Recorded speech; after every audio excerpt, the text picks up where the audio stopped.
Praise the lord. దేవుని శ్రేష్టమైన నామమునకు మహిమ కలుగునుగాక. ప్రభు పేరట మీ అందరికీ హృదయపూర్వక వందనాలు. ఈ ఉదయకాలము దేవుని వాక్యాన్ని విందాం. లూకాసు వార్త 1వ అధ్యాయము 17వ వచనము.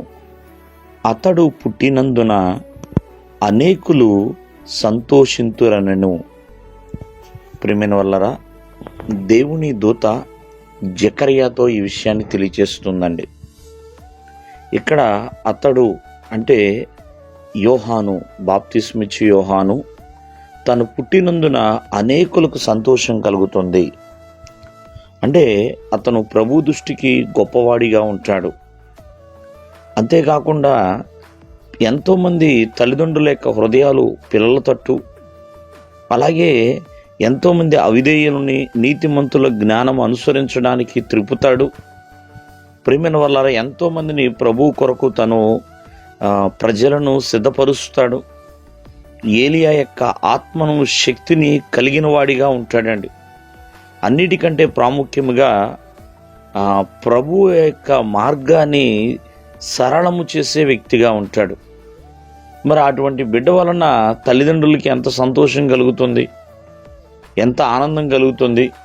అంతేకాకుండా ఎంతోమంది ప్రజలు మరి యోహాను యొక్క జననాన్ని బట్టి ఆనందిస్తున్నారండి. ఈ రోజున మరి నోవాహు పుట్టినందున మరి అక్కడున్న ప్రజలందరూ కూడా మాకు నెమ్మది కలిగింది అని సంతోషించారు, నెమ్మది కలిగిందని. అటువలే ఈ భూమి మీద ఒక పాపి మారు మనసు పొంది రక్షణ పొందుకుంటే ఆ యొక్క రక్షించబడిన విధానాన్ని బట్టి, మారు మనసు పొందిన వ్యక్తిని బట్టి దూతలు కూడా సంతోషాన్ని వ్యక్తం చేస్తున్నాయండి. గాన ప్రతిగానాలతో ఎంతో సంతోషముతో ప్రభువుని స్తుతిస్తున్నాయి.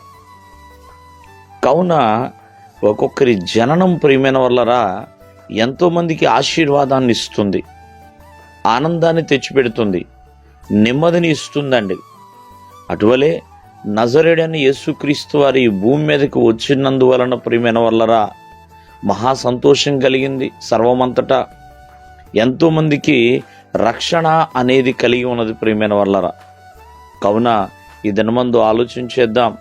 మరి అతని యొక్క జననము అందరికీ కూడా సంతోషకరముగానే ఉన్నది.